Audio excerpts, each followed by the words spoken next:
Welcome back. Pithapuram నుంచి 1,00,000 ఓట్ల మెజారిటీతో గెలవాలని భావిస్తున్నారు. ఇందుకోసం ఆ మూడు పార్టీలు అవిశ్రాంతంగా పోరాడుతున్నాయి, గట్టిగానే ప్రచారం చేస్తున్నాయి. అటు సర్వేలు సైతం పవన్ కళ్యాణ్ 60,000 ఓట్ల మెజారిటీతో గెలుస్తారని చెబుతున్నాయి. అయితే ఎలాగైనా 1,00,000 ఓట్ల మెజారిటీ దాటాలని, అందుకు అనుగుణంగా ప్రచారాన్ని ముమ్మరం చేయాలని జన సైనికులు భావిస్తున్నారు.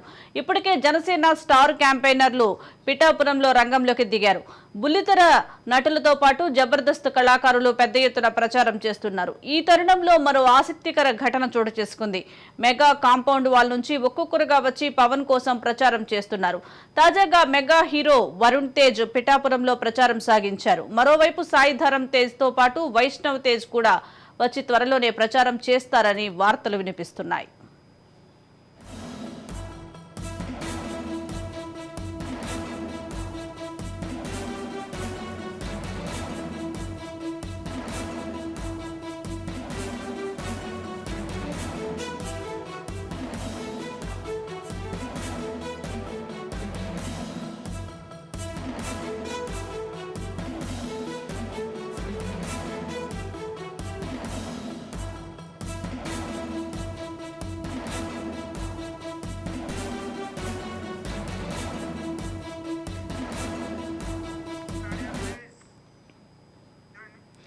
పిఠాపురం నుంచి 1,00,000 ఓట్ల మెజారిటీతో గెలవాలని భావిస్తున్నారు. ఇందుకోసం ఆ మూడు పార్టీలు అవిశ్రాంతంగా పోరాడుతున్నాయి, గట్టిగానే ప్రచారం చేస్తున్నాయి. అటు సర్వేలు సైతం పవన్ కళ్యాణ్ 60,000 ఓట్ల మెజారిటీతో గెలుస్తారని చెబుతున్నాయి. అయితే ఎలాగైనా 1,00,000 ఓట్ల మెజారిటీ దాటాలని, అందుకు అనుగుణంగా ప్రచారాన్ని ముమ్మరం చేయాలని జన సైనికులు భావిస్తున్నారు.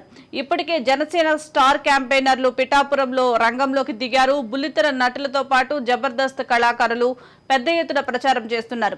ఈ తరుణంలో మరో ఆసక్తికర ఘటన చోటు చేసుకుంది. మెగా కాంపౌండ్ వాల్ నుంచి ఒక్కొక్కరుగా వచ్చి పవన్ కోసం ప్రచారం చేస్తున్నారు. తాజాగా మెగా హీరో వరుణ్ తేజ్ పిఠాపురంలో ప్రచారం సాగించారు. మరోవైపు సాయి ధరమ్ తేజ్ తో పాటు వైష్ణవ్ తేజ్ కూడా వచ్చి త్వరలోనే ప్రచారం చేస్తారని వార్తలు వినిపిస్తున్నాయి.